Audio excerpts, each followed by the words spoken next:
अस्मद्गुरुभ्यो नमः। नमाम्यहं गुरुनित्यं सर्ववेदान्तपारगं सूर्यश्रीवेङ्कटाक्षं च लोककल्याणकारकम्।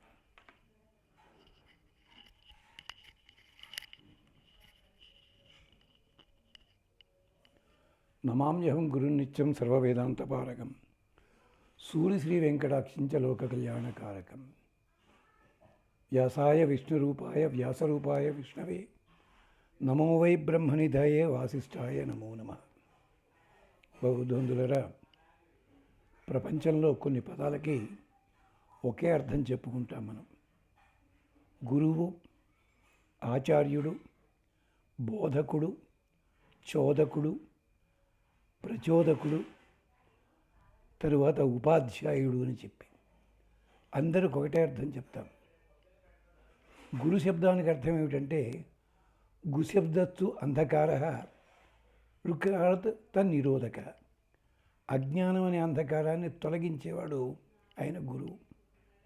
ఇక తరువాత చోదక అంటే నీవు ఏ పని ఎలా చేయాలో దాంట్లో నిన్ను నడిపించే మహానుభావుడు ఆయన చోదకుడు. ప్రేరక, ఇది కూడా అలాంటిదే, ప్రేరణ కలిగించేవాడు. ఆచార్యుడు అంటే మాత్రం శాస్త్రార్థాన్ని తాను తెలుసుకోవాలి, తాను ఆచరించాలి, ఆచరింప చెయ్యాలి. అలాగే వేదాంత దేశకులైతే గురువుకి సంబంధించి ఒక 12 లక్షణాలు చెప్పారు ఆయన. ఇలాగా సిద్ధ సాంప్రదాయే స్థిరధియం అనగం దేశికం ఇలాగని చెప్పుకుంటూ వచ్చారు.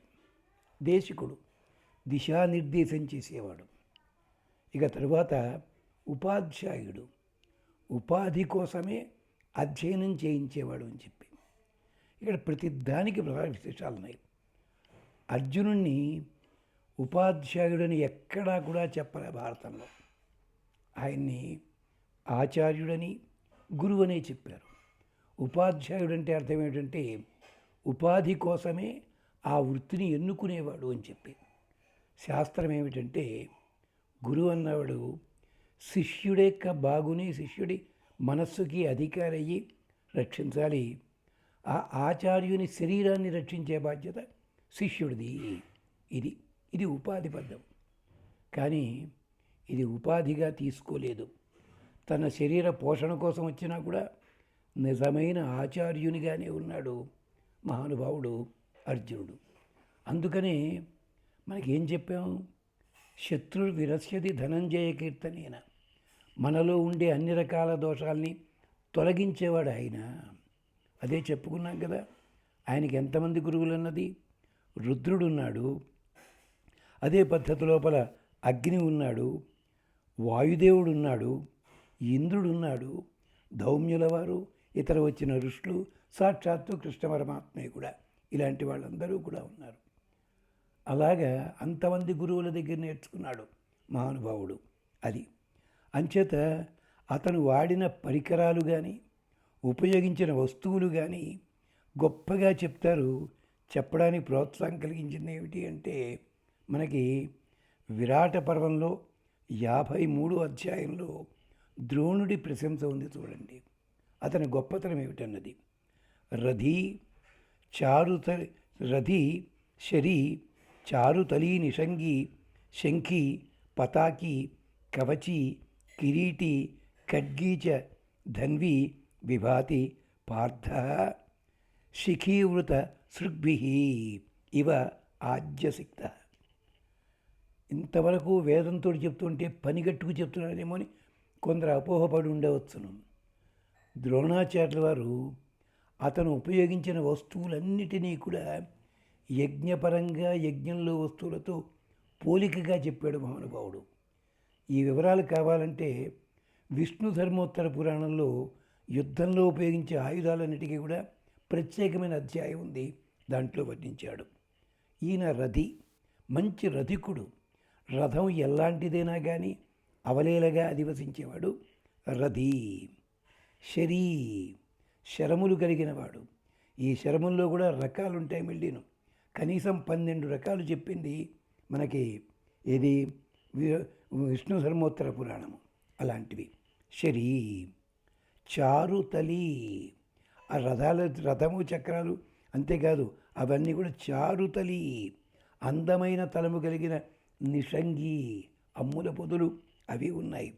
శంఖి శంఖము, పతాకి జెండా, జెండాల్లో రకాలున్నాయి. వీరమిత్రోదయం అనే గ్రంథం చాలా గొప్పగా చెప్పింది.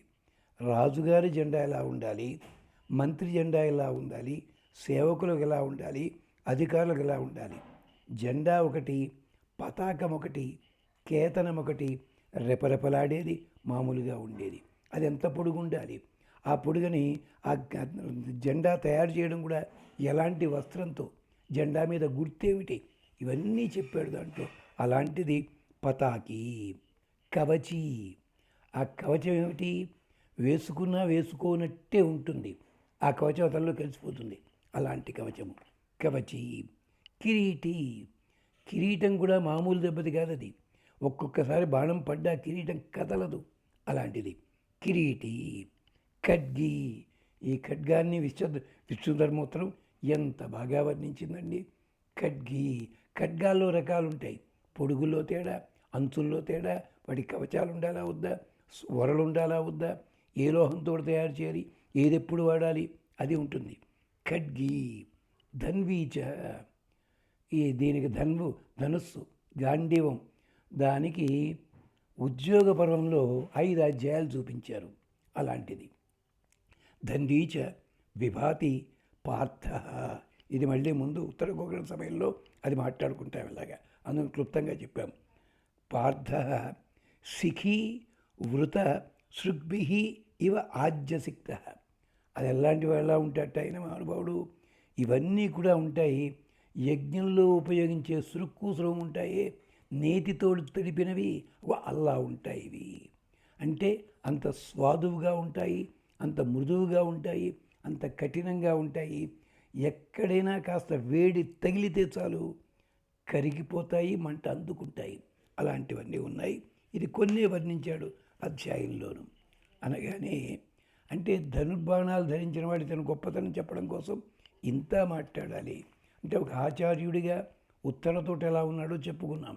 అంచేత శత్రుడు వినశ్యతి ధనంజయ కీర్తనేన. ఒక ప్రముఖ సాంకేతిక కళాశాలలో, ఇంజనీరింగ్ కాలేజీలో ఒక టైం లోపల ఒకే ఏజ్ గ్రూప్ ఉన్న లెక్చరర్లని 15 మందిని తీసుకున్నారు. అందరికీ 30-35 ఏళ్ల వయసు వాళ్ళే. దాంట్లో 2-3 ఉండేవారు మహానుభావులు. వాళ్ళు పిల్లల్ని ఎలా తీర్చిదిద్దారంటే, అప్పట్లో కాలేజీ పెట్టిన కొత్తలోనే ఈ మోడర్న్ డ్రెస్సులు, మోడర్న్ టెక్నిక్స్ అలవాటైపోయాయి. వాళ్ళ 3 పేరు చెప్తే కాలేజీలో ఆడపిల్లలందరూ తిట్టుకునేవారు చచ్చేలాగా. ఎంచేత వాళ్ళని ప్రతి చోట విమర్శించేవారు. తరగతి గదిలో మిస్బిహేవ్ చేసినా, బయట ఎలా ఉన్నా ఉంటే. తర్వాత వాళ్ళకి ఒక 3 నెలలు పోయిన తర్వాత అర్థమైంది ఆ ప్రవర్తన ఎందుకు చెప్తున్నారన్నది. బాబు, తరగతి గదిలో ఉండగా ఆ నియమాలు పాటించు. అలాగే నువ్వు ఆట స్థలానికి వెళ్ళావు, నువ్వు ఎలా ఉన్నావు పట్టించుకో అక్కడ. లేదా భోజనం చేయడానికి క్యాంటీన్ ఇలాగ. కానీ తరగతి గదులు, తరగతి వరండాల్లో ఇలా ఉండాలి. మీరంతా ఆడవాళ్ళు, మీకోసం ప్రత్యేకించి సదుపాయాలున్న గదులు ఉంటాయి. ఆ సదుపాయాలు ఏం కావాలో అడగండి, ఏర్పాటు చేస్తాము. అంతేకాదు ఆహార్యం కూడా ఇంపార్టెంట్. మీరు వస్తున్నది తరగతి గదుల్లో పాఠాలు నేర్చుకోవడానికి, మరో దానికోసం కాదు అంటూ. తర్వాత వాళ్ళల్లో చాలామంది పెద్ద పెద్ద సాఫ్ట్వేర్ ఉద్యోగాలు ఇవన్నీ వచ్చిన తర్వాత మళ్ళీ కాలేజీకి వచ్చి ఆ 3 లెక్చరర్లకి 15 ఏళ్ల తర్వాత సన్మానం చేశారు. ఆ రోజు మీరు కోప్పడుతుంటే ఏమిటో అనుకున్నామండి. ఇప్పుడు ఉద్యోగాల్లో చేరిన తర్వాత బయట ప్రపంచం ఎలా ఉందో అర్థమైంది. మీరు ఆ రోజు ఇచ్చిన శిక్షణ మాకు కూడా ఉపయోగిస్తుంది. ఇలాంటి వాళ్ళు కూడా చూసాం మేము. అది విశేషం అన్నమాట. అందుకని చెప్పి అలా దిద్ది ఇచ్చాడు. ఉత్తరనే కాదు, ఉత్తర చెలికెత్తల్ని, రాజకుమార్తెలు ఇతరులు ఉంటే వాళ్ళని కూడా. ఇప్పుడు అతను మహావీరుడిగా చూపించేందుకు అతను వాడిన ధనుర్బాణాలు ఇవన్నీ గుర్తుపెట్టుకోవాలి ఒకసారి. అందుకనే శత్రుడు వినశ్యతి. ధనుస్సు అంటే ప్రణవోహ్యేయం ధను శరోహ్యాత్మ అని ఉంది కదా ఉపనిషత్ వాక్యం.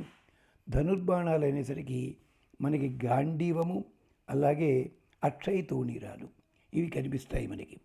అర్జునుడు గాంధీవంతో చేసిన ఘనకార్యాలు భారతంలో చాలా చోట్ల పునరుక్తయ్యాయి. గాంధీవం ఎవరిచ్చారయ్యా అంటే మన కథాభాగంలో చూస్తే అగ్నిదేవుడిచ్చాడు అంటారు ఖాండవ దహన వేళ. గాంధీవం చేతిలో ఉండగా విధిత్య ఏకరథేన ఇంద్రం, ఇంద్రుడితో యుద్ధం వస్తే అక్కడ నిలబడ్డాడు ఇంద్రుడి సైనికులతోటి ఏకరథేన, ఒక్కటే రథం వేసుకుని ఘోషయాత్రఘట్టంలో ఏకరథేన ఇంద్రం హత్వా పన్నగ రాక్షసాన్, పన్నగులని రాక్షసుడు కూడా వధించాడు మొహమాటం లేకుండా. గుడాకేశ శ్రేష్ఠ సర్వధనుష్మతాం, అతను గుడాకేశుడు శ్రేష్ఠుడు. గుడాకేశుడంటే చక్కటి కేశపాశము కలిగిన వాడని పై అర్థము. రెండో అర్థం ఏమిటి? ఇంద్రియ నియమం కలిగిన వాడు. తను గొప్పగా యుద్ధం చేసినా నేను చాలా గొప్పగా యుద్ధం చేశాను అని ఎప్పుడూ అనుకోలేదు మహానుభావుడు. ఇది నా డ్యూటీ, చేశాను, అయిపోయిందంతే. ఇది పద్ధతి. గుడాకేశ శ్రేష్ఠ సర్వధనుష్మతాం. రామాయణంలో రాముడి గురించి చెప్పారు, ఇక్కడ అర్జునుడి గురించి చెప్తున్నాడు ద్రోణాచార్యుల వారు.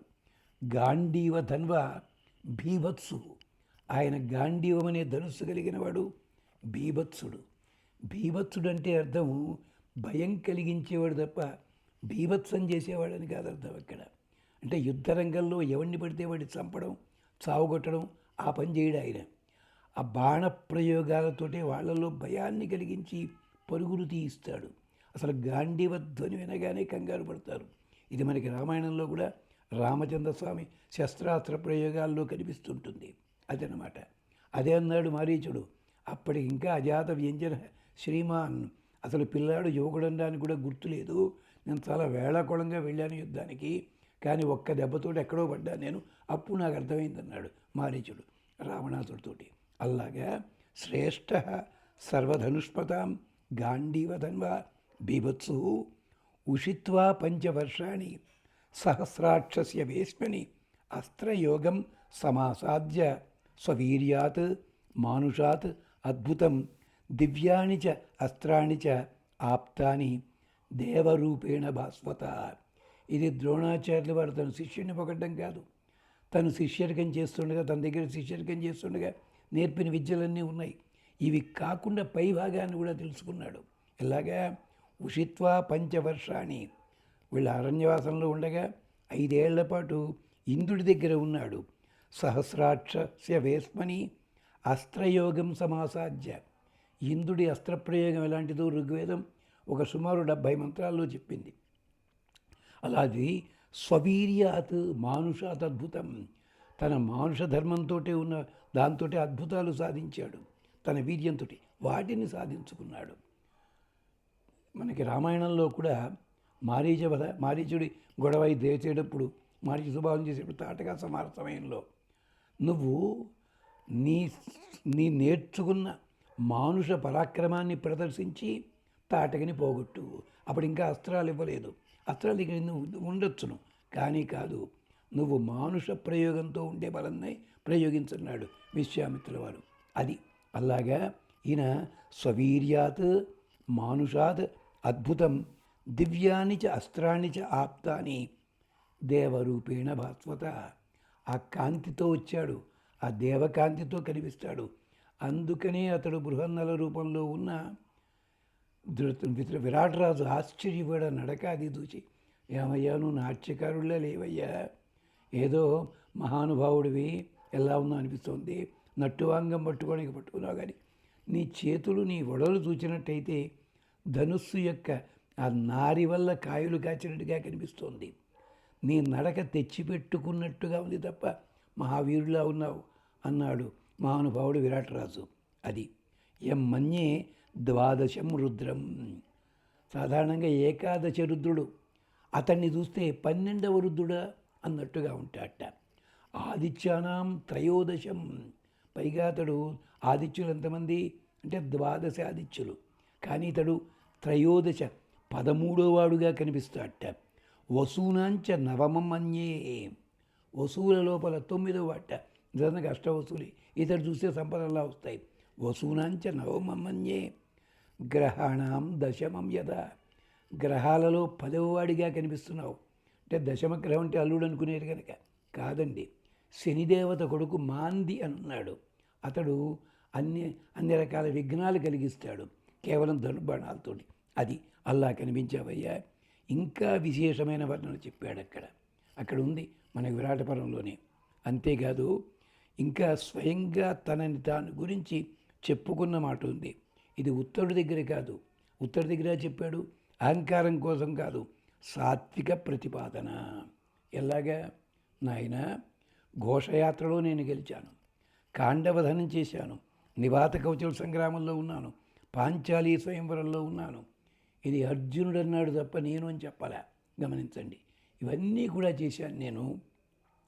అన్ని చోట్ల కూడా ఏకాకిని. ద్రోణ, ఇంద్ర, కుబేర, యమ, వరుణ, అగ్ని, కృపాచార్య, కృష్ణ, చివరికి ఈశ్వరుడు, చిత్రరథుడు, వీళ్ళంతా నా గురువులని చెప్పుకున్నాడు ఆయన. అలాంటివాడు అంటే ద్రోణాచార్యుల వారు, కృపాచార్యుల వారు, కృతవర్మ, ఇలాంటి వాళ్ళ సాత్యకి దగ్గర కూడా నేర్చుకున్నాడు మహానుభావుడు. ఇలాగే సాధారణంగా అంటారు ఒక గురువే ఉండాలి కదండి. ఒక గురువు తప్పులేదు బ్రహ్మోపదేశానికి. నేర్చుకునేటప్పుడు ఎంతమంది గురువుల దగ్గర నేర్చుకోండి, కానీ యథార్థంగా ముందు నేర్పిన వారు ఎవరో ఆయన్ని గుర్తుపెట్టుకోండి. మేము అలాగే చెప్పుకుంటాం. చాలామంది దగ్గర తెలుసుకున్నాం, ఏకలవ్య శిష్యరికమో మరొకటో, కానీ మరంగంటి వారిని కానీ మేము జ్ఞాపకం చేసుకుంటాం. తాతగారిని బ్రహ్మోపదేశం జ్ఞాపకం చేసుకుంటాం. ఇవన్నీ ఇది పద్ధతి. విలువిద్యలో అర్జునుడి ప్రత్యేకత ఏమిటో మళ్ళీ ఇంకో భాగంలో చూద్దాం. అంతవరకు స్వస్తి.